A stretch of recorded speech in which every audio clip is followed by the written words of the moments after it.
Baik, assalamualaikum warahmatullahi wabarakatuh. Kita masuk ke materi selanjutnya, yaitu dampak pengembangan wisata bahari. Ya. Oke, apa itu dampak? Dampak itu akibat atau keluaran dari suatu kegiatan manusia, yang dimana dampak itu bisa bersifat positif maupun negatif. Semua pembangunan, semua industri, industri pertambangan, pertanian, perikanan, dan sebagainya, itu menimbulkan dampak positif ataupun negatif. Sama seperti pariwisata, dan khususnya wisata bahari, ya. Pariwisata atau dan wisata bahari ini juga mengakibatkan dampak, memunculkan dampak.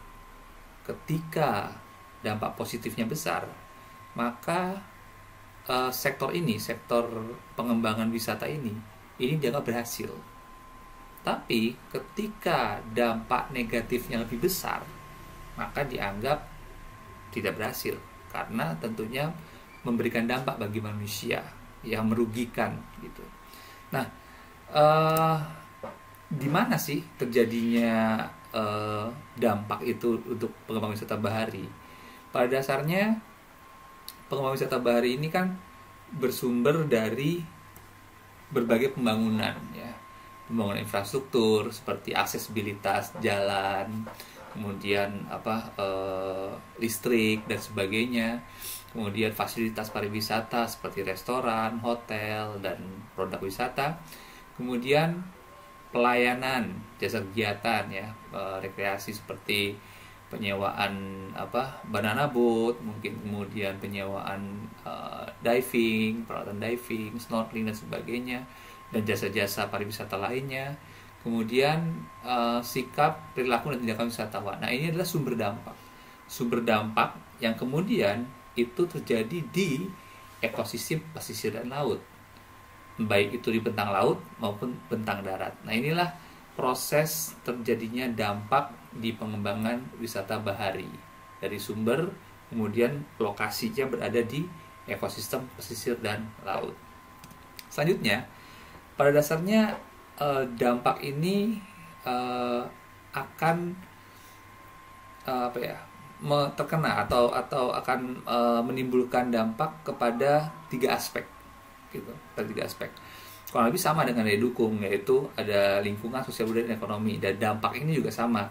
Dampak yang terjadi dari suatu pengembangan wisata bahari itu umumnya menyasar atau terdampak untuk tiga aspek, yaitu lingkungan pesisir dan laut, ya. Kalau kita berbicara wisata bahari, maka lingkungan pesisir dan laut.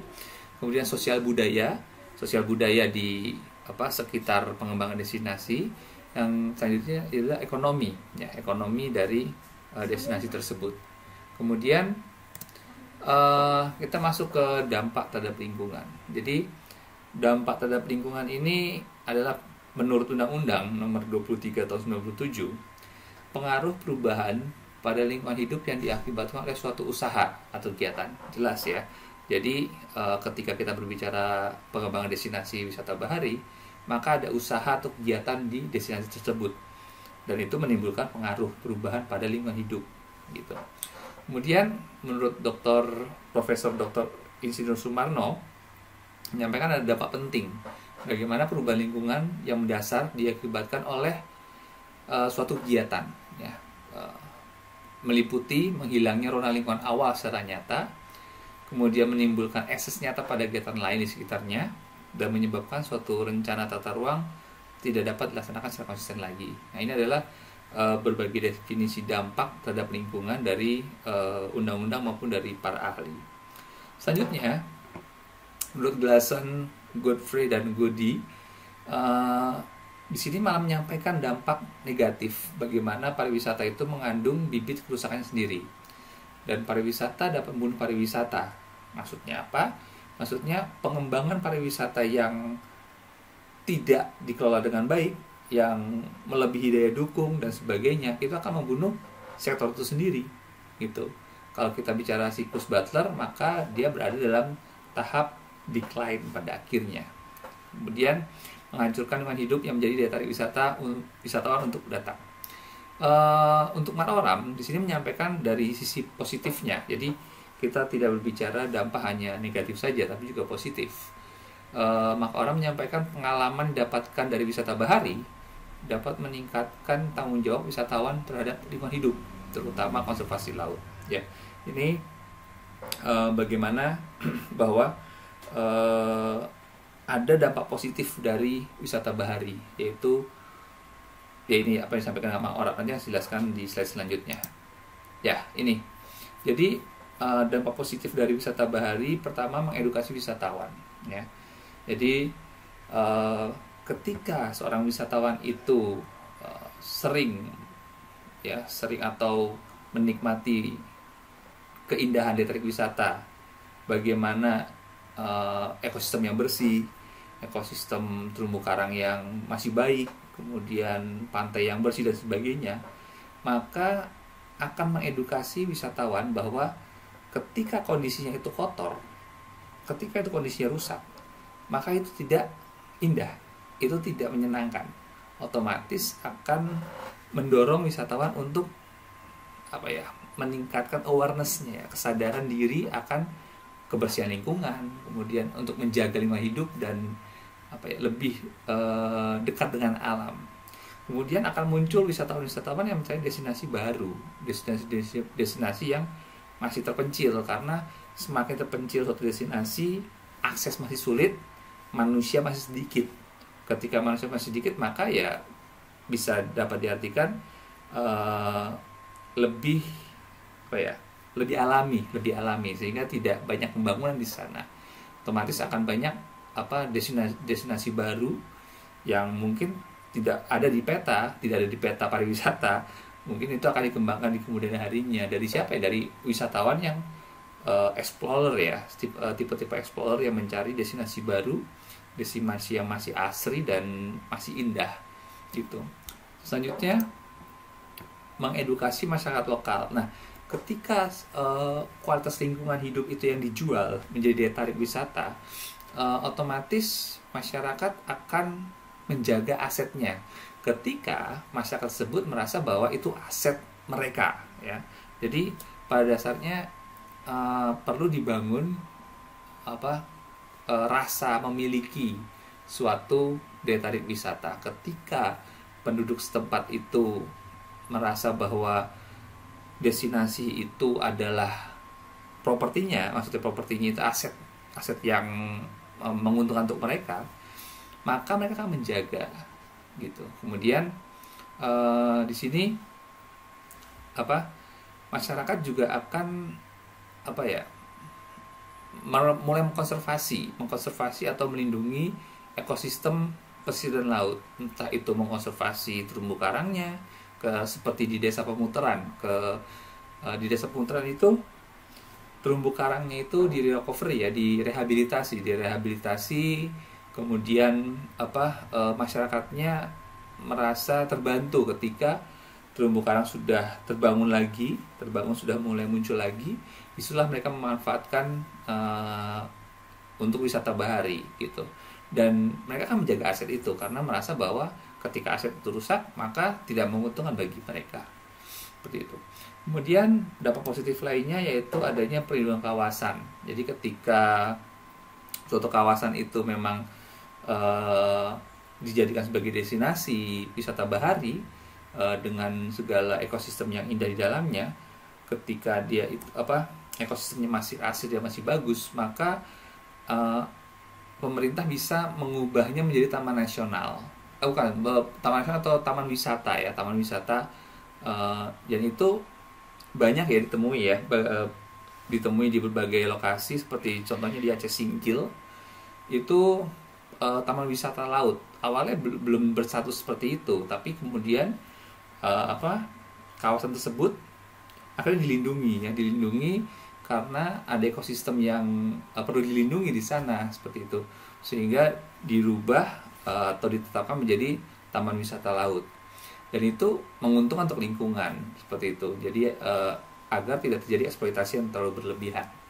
Kemudian munculnya konsep pengembangan pariwisata yang lebih ramah lingkungan seperti ekowisata, lalu pariwisata bertanggung jawab dan pariwisata berkelanjutan. Nah, inilah dampak positif dari pengembangan wisata bahari di suatu destinasi. Selanjutnya, dampak negatif. Dampak negatif ini ya terlihat ketika suatu pengelolaan tidak ada dalam perencanaan yang baik ya, pembangunan infrastruktur dan sebagainya, perilaku wisatawan dan sebagainya. Tentunya yang pertama, dampak negatif terhadap lingkungan ya kerusakan fisik lingkungan, itu sudah jelas sekali. Jadi ketika ada pembangunan infrastruktur, mau nggak mau, suka nggak suka harus merusak dulu, merusak tanda kutip untuk mempermudah atau meningkatkan fasilitas di suatu destinasi. Tapi seharusnya diimbangi dengan upaya recovery atau rehabilitasi lingkungan, seperti itu. Kemudian kerusakan lingkungan ini juga pada dasarnya berhubungan dengan pengelola yang mengejar ekonomi ya, jadi mengejar profit terlalu tinggi sehingga tanpa memikirkan dampak negatif. Mereka hanya inginnya wisatawan datang sebanyak-banyaknya, dan kemudian mereka mengabaikan pengelolaan lingkungannya. Contoh paling gampang kita lihat di Pantai Selatan Yogyakarta ya. Di sana banyak sekali dibangun warung-warung, tapi warung itu tidak mengindahkan sepadan pantai. Jadi pada satu kasus itu ada ombak besar yang akhirnya mengikis bibir pantai, sehingga warung-warung tersebut atau itu restoran-restoran itu dia hanyut ke dalam laut. Ini karena mereka membangun tanpa perencanaan yang baik. Mereka tidak memikirkan ada batasan sepadan pantai yang harus diperhatikan di sana. Seperti itu. Selanjutnya, sumber daya alam berkurang. Jadi di sini ketika pembangunan itu terlalu besar, maka akan ada sumber daya alam yang digunakan untuk memenuhi atau memutar roda pembangunan tersebut. Ya. Yang paling banyak digunakan tuh air tanah. Ya, jadi bagaimana air tanah itu disedot, digunakan oleh industri, sedangkan waktu untuk mengisi kembali akuifer air tanah itu tidak sebanding dengan proses menyedotnya oleh industri atau oleh manusia di suatu destinasi. Otomatis air tanah akan terus berkurang tanpa ada waktu untuk mengisi kembali. Dan inilah sumber daya alam akan berkurang. Kemudian juga pariwisata juga akan menghancurkan ekosistem dan sebagainya. Ini banyak kita kasih contoh. Pola migrasi hewan yang terganggu ya, contohnya kenapa paus-paus kita sering menemui berita paus terdampar, itu salah satu sebab dari pola migrasi yang terganggu gitu, entah itu dari aktivitas pariwisata ataupun aktivitas manusia lainnya. Kemudian dampak negatif lainnya itu polusi ya, polusi udara, polusi suara, air dan visual. Kemudian adanya limbah cair atau padat. Ini sampah padat dan sampah cair. Paling unik ini contoh polusi itu limbah cair. Itu ketika di Pantai Selatan itu banyak sekali warung-warung yang membuang saluran airnya itu ke arah pantai. Jadi otomatis air laut yang ada di sekitar pantai itu tercemar oleh saluran pembuangan dari warung ataupun toilet WC. Itu salah satu bentuk polusi sebenarnya. Baik, kemudian selanjutnya untuk dampak sosial budaya. Nah, menurut Enda, sosial adalah cara tentang bagaimana para individu saling berhubungan ya. Jadi ketika pariwisata terjadi suatu destinasi, maka ada kontak antara tamu dan wisatawan. Inilah pertemuan antara individu yang sebagai tuan rumah dan individu sebagai tamu. Di sini ada hubungan. Kemudian budaya adalah keseluruhan yang kompleks, termasuk dalamnya pengetahuan, kepercayaan, kesenian, moral, hukum adat dan segala kemampuan dan kebiasaan lain yang diperoleh manusia sebagai seorang anggota masyarakat. Jadi sebuah proses yang kompleks sekali, yang adiluhung di mana budaya ini diturunkan dari generasi ke generasi, sebuah hasil pemikiran manusia yang kemudian itu dipraktekkan, dan itu biasanya berhubungan dengan interaksi dengan lingkungan, interaksi dengan alam gitu. Manifestasinya macam-macam, bisa berbentuk tarian, bisa berbentuk upacara, bisa berbentuk kuliner, seperti itu. Itulah budaya. Selanjutnya terkait dengan dampak, menurut Kroll, tahun 95 menyampaikan, of all the noxious animals, the most noxious is the tourist. Jadi dari semua hewan yang paling berbahaya itu adalah wisatawan. Ini bagaimana berbahayanya seorang wisatawan terhadap sosial budaya. Kemudian Pu Hipao tahun 94 menyampaikan, I beg you, please don't come to Hawaii. Tourism is killing us. It is literally sucking the life out of us. Ya, jadi sampai memohon untuk agar jangan datang lagi ke Hawaii, karena ternyata pariwisata membunuh mereka gitu, membunuh budaya mereka, membunuh sosial budaya masyarakat setempat gitu. Lalu apa saja sih dampak positif dan negatif dari pengembangan wisata bahari? Ini sebenarnya berhubungan dengan tahapan pengembangan, yaitu siklus Butler dengan indeks Doxy. Disinilah proses di mana dampak itu akan terjadi gitu. Meskipun ketika dia tidak sampai tahap yang masih tolerance, maka di situ dampak positif masih ada. Tapi ketika sudah sampai tahap antagonism, maka situlah dampak negatif mulai terlihat. Oke, dampak positif dari pengembangan wisata bahari pertama adalah menghidupkan dan mempertahankan kebudayaan tradisional.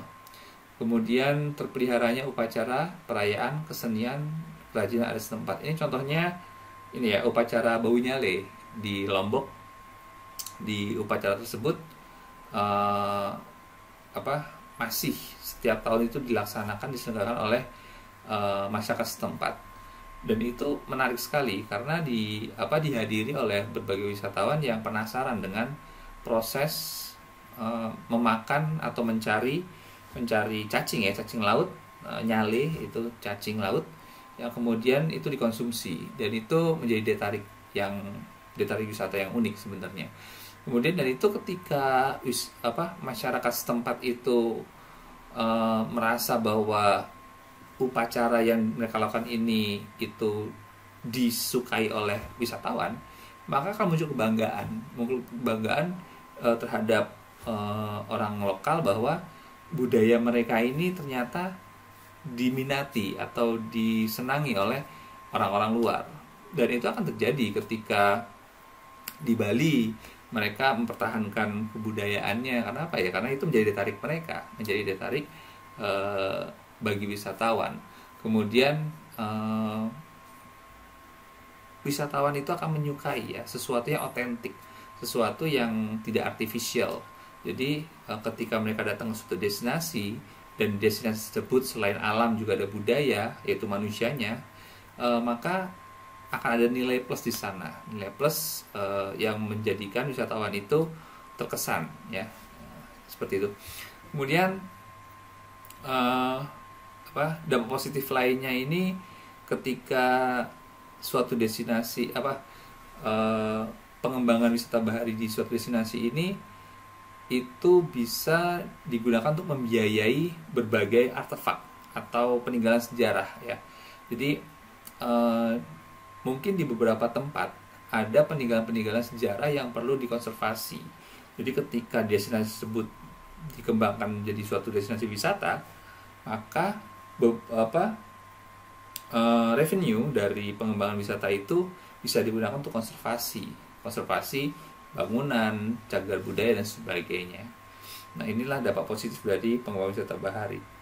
Selanjutnya, dampak negatif dari pengembangan wisata Bali tentunya ya terkait dengan tersisihnya masyarakat lokal ya, karena privatisasi lahan.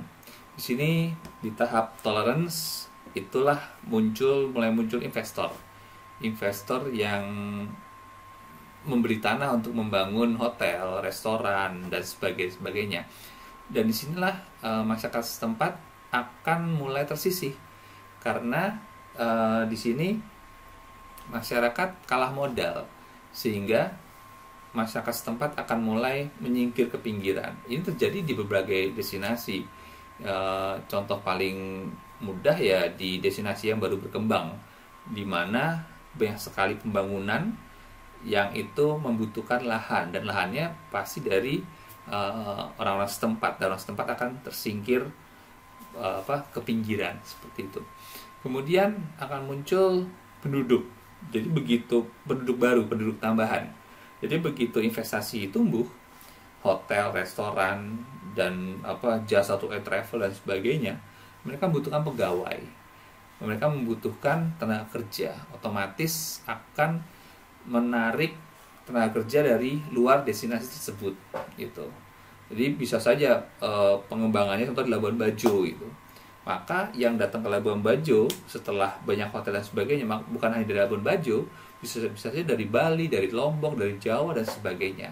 Otomatis akan ada pertambahan penduduk. Ketika ada pertambahan penduduk, ada permasalahan selanjutnya ya. Masalah kriminalitas. Kriminalitas ini terjadi ketika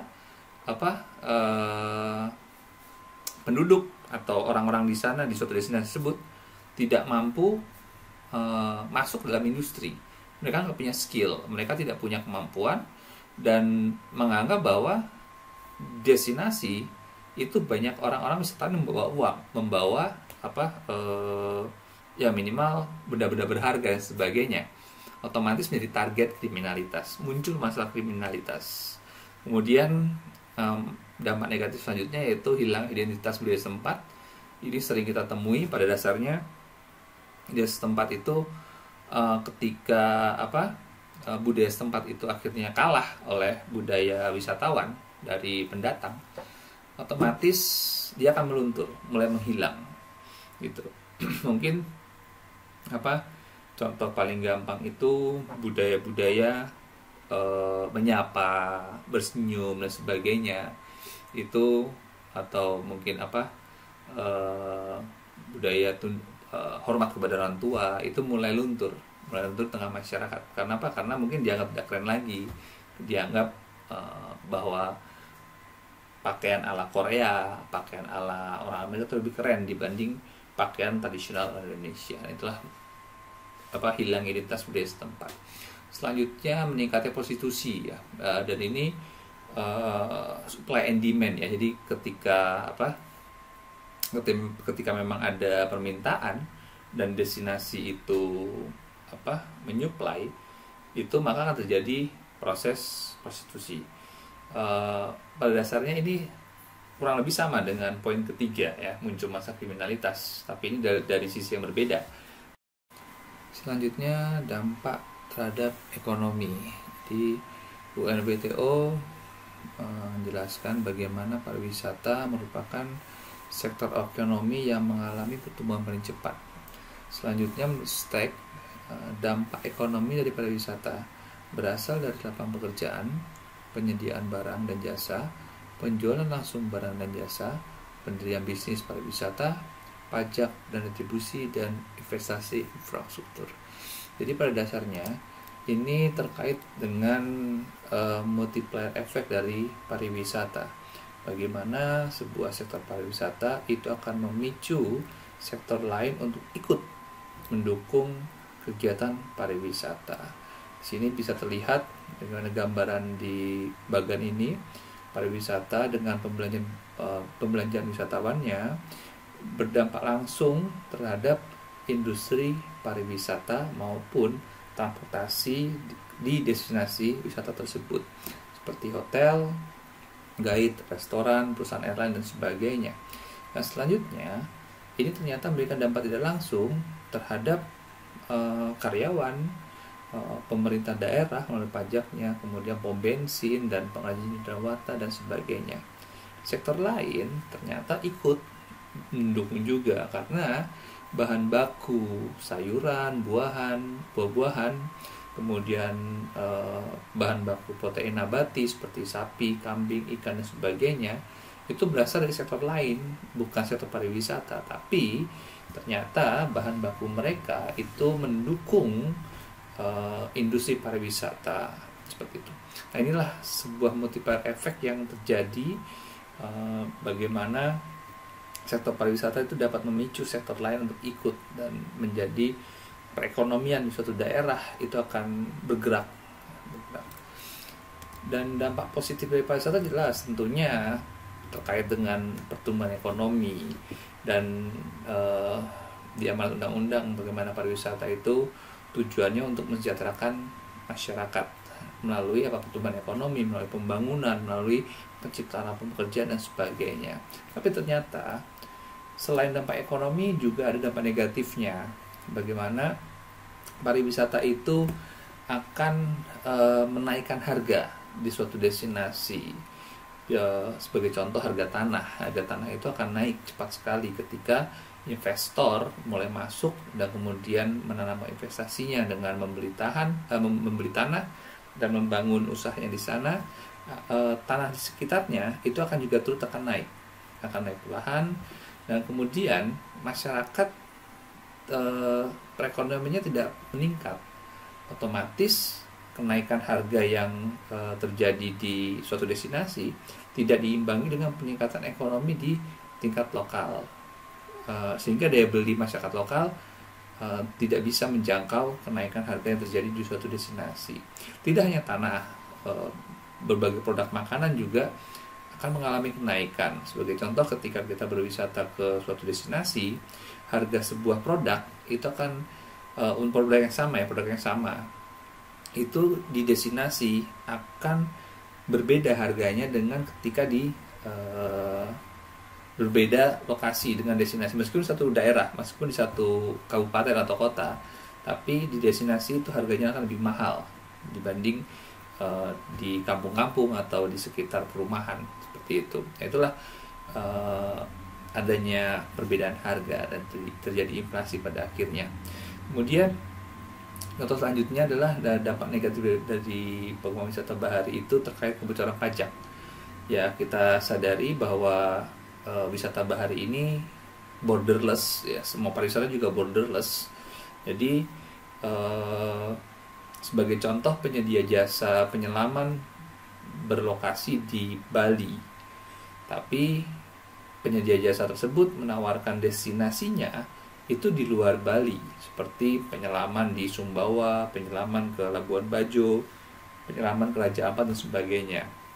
Bali lengkap fasilitasnya, industrinya sudah settle, sudah matang sekali, sehingga sangat lengkap sekali, dan wisatawan memulai startnya dari Bali. Nah, permasalahan adalah uang yang dibelanjakan wisatawan itu akan banyak di Bali, sedangkan ketika menggunakan jasa penyelaman di Bali, sedangkan menyelamnya itu di Labuan Bajo atau di Komodo atau di daerah lain, maka akan pajaknya itu lebih banyak masuknya ke Bali, bukan ke Labuan Bajo atau ke Komodo tersebut, karena di sana mereka hanya membayar retribusi.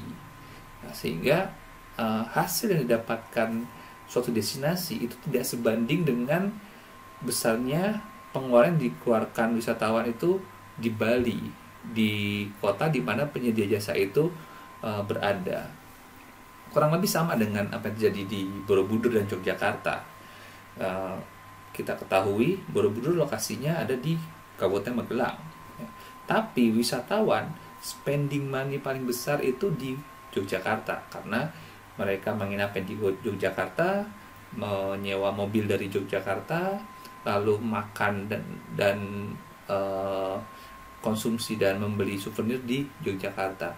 Mereka datang ke Borobudur hanya membeli tiket masuk ke Borobudur. Otomatis pajak paling besar diterima oleh Yogyakarta. Nah, inilah contoh bagaimana kebocoran pajak ya di penyedia jasa setempat dan suatu destinasi tersebut yang di luar wilayah dari penyedia tersebut itu hanya mendapatkan retribusinya.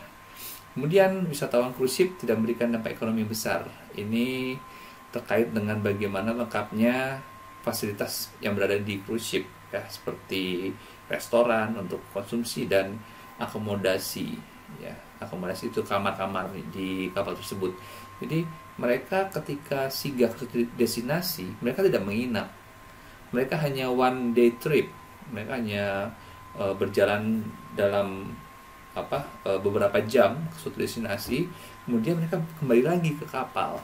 Otomatis pembelanjaan wisatawan itu tidak sebesar diterima oleh cruise ship. Meskipun menguntungkan, tapi lebih banyak itu diterima oleh cruise ship dibanding suatu destinasi. Padahal cruise ship juga berpotensi untuk menimbulkan kerusakan, sebagai contoh di Raja Ampat, ya, di mana kapal pesiar itu menabrak terumbu karang dan sebagainya. Jadi pada dasarnya inilah bentuk negatif dari pengembangan wisata bahari. Baik, seperti itu. Terima kasih. Tetap jaga kesehatan. Semoga materi yang saya berikan dapat diterima dengan baik. Assalamualaikum warahmatullahi wabarakatuh.